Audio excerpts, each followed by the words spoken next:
The Ohio Department of Aging's pre-recorded training on the assisted living rule updates. This presentation is intended for assisted living waiver providers, PAA provider oversight staff, and PAA clinical staff. The presentation is presented by the Division for Community Living.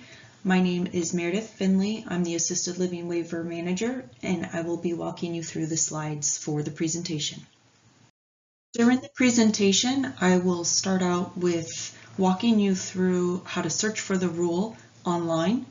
We'll then review the changes and updates to the assisted living service rule. And finally, I will provide you with an email to contact me if you have any questions about the presentation. There are two ways that I'm going to walk you through accessing the service rules. And the first one is through the Register of Ohio. The other one is through the Department of Aging's website. On the next slide, I will walk you through how to navigate both of those websites. Ways to access the rule is to visit the Register of Ohio. This is what the home screen looks like. On the right side, you see the rule number that you'll type in to search, which for our purposes is 173-39-02.16, and you'll select search. And then it brings you to this screen. So below, you'll see all of these actions listed, and the most recent listing of the rule is the one that became effective on July 1. To access that rule, you'll select the rule icon here, and it'll bring up a PDF version of the most recent assisted living rule, like so. Next screen, we'll go over how to access the rule through the Department of Aging's website. By visiting the Department of Aging's website, there are a few more steps that you'll need to take to access the rule, but we will walk through them. Once on the Department of Aging's home screen, at the top panel, you'll select for agencies and service providers. From this screen on the left side, you will see rules and forms. You'll click here. And on this screen at the very top, currently effective rules, you'll select that. And then once on this page, you can either select the link here for currently effective rules, or you can also click on the launch button on the right side here. And what this does is bring you to Ohio Laws and Administrative Rules, and it brings up the Department of Aging and all of the rules that are applicable for our department. For the Assisted Living Service Rule under Chapter 173-39 Provider Certification, you'll select that and scroll down until you find 173-39.16 for the Assisted Living Service. And it will bring you to the most recently effective rule. And on the next screen, we're going to do a side-by-side comparison from the rule that was originally published and became effective January 1st, as well as the one that has the most recent changes for July 1st. These next several slides will be a comparison between the old version of the rule and the new version of the rule. And on the left side of the screen is the old version that was effective in January of this year. And on the right side of the screen is the July version. And you can confirm that by visiting the bottom of the rule, and every rule will have an effective date. So if you're questioning whether or not you have the most recent version of the rule, just look at the bottom and you will find whether or not you have the most recent version. And for the assisted living service rule, the most recently effective one is July 1st of 2024. So on the next screen, we're going to go through page by page of the changes that occurred with the most recent effective rule. What we've done in the most recently effective assisted living service rule is defined that the service includes either basic service or memory care service. Throughout the rest of the rule, we have consolidated information. We've also where appropriate, pointed to the applicable Department of Health rule citations. So you'll see here personal care as defined in 3701-16-09. We did that for the nursing rules as well, and we have again eliminated access information rule language and just pointed to the actual service rule below. We eliminated medication management because the Department of Health rule that we cite above has a definition for it. We added a definition for census, and that is applicable for the critical access rate at the bottom of the rule, which we'll get into a little bit later. We added a definition for practitioner and cleaned up the paragraph for certification types below.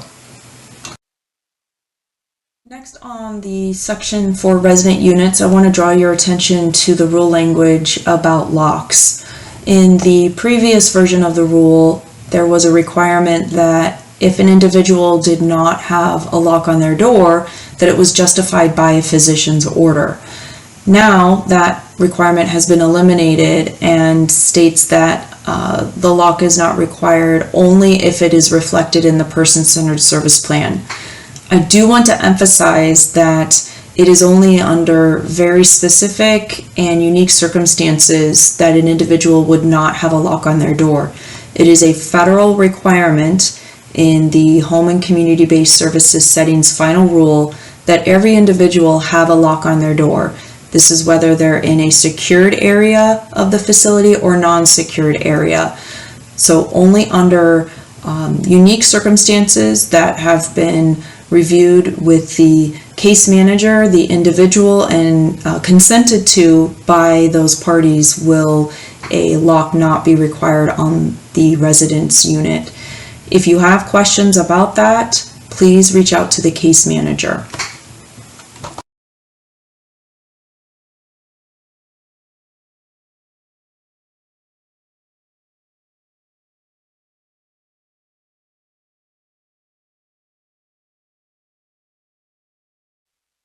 Moving down to page 4, no big changes, again just cleaning up some of the language. Moving down to the 5th page, I want to draw your attention to paragraph D, where it talks about the requirements for the memory care providers.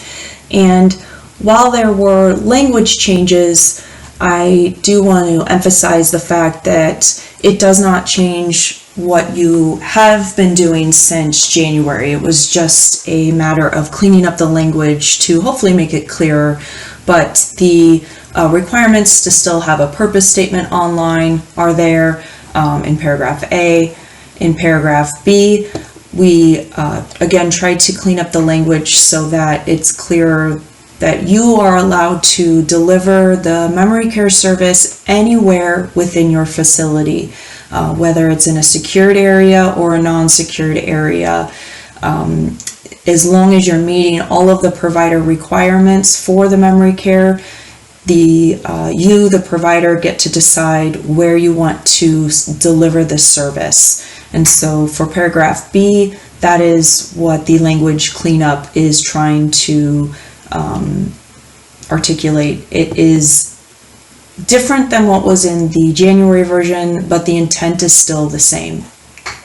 Moving down to paragraph C, we are adding a rule citation to the Department of Health about the training requirements associated with staff who are working with cognitive impairment, but otherwise the requirements for at least 3 therapeutic, social, or recreational activities still exists. No changes to paragraph D or E. Paragraph D3 about staff availability. No big changes in that portion of the rule. In paragraph D4, initial staff qualifications as it relates to training, I do want to note that we added the language common behavior challenges specific to dementia. So please ensure that initial staff training includes specific to dementia in any of your materials. Lastly is the changes to the paragraph E, units and rates, and the critical access rates. For the remainder of the rule presentation, I'm only showing you the July version of the rule because critical access rate was added just to this rule. And there are two ways that providers qualify for the critical access rate.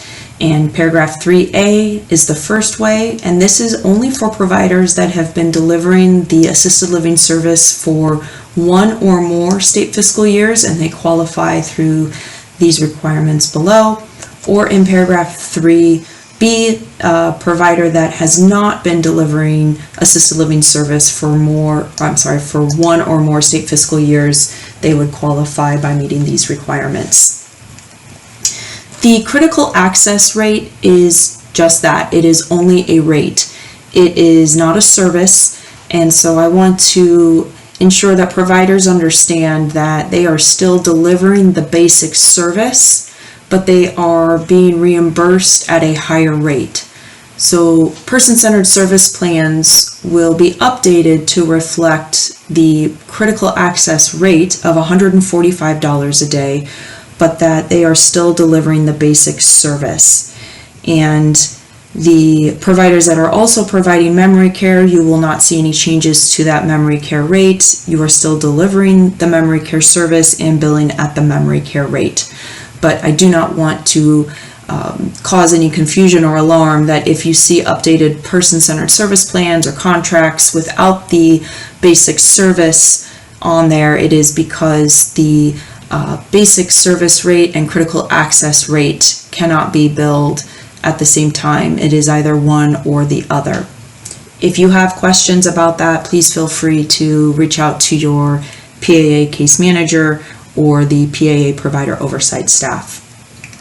As we move down the rule, you'll see paragraph little c that talks about providers who fail to meet these requirements. And essentially what this rule language is saying is that if you are unable to attest to meeting the 50% or higher Medicaid census for the state fiscal year that you agreed to, if you are not able to meet that measure, you will not be able to bill for the following state fiscal year. So we are not going to be taking funds back if you fail to meet that requirement, but you will not be able to bill for that next following state fiscal year.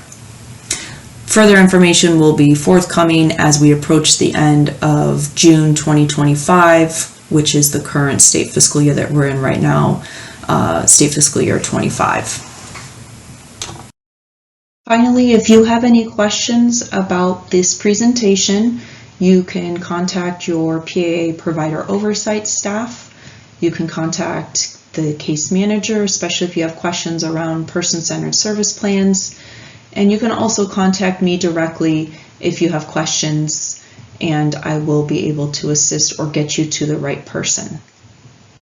This concludes the Ohio Department of Aging's pre-recorded training on the assisted living rule updates. Thank you.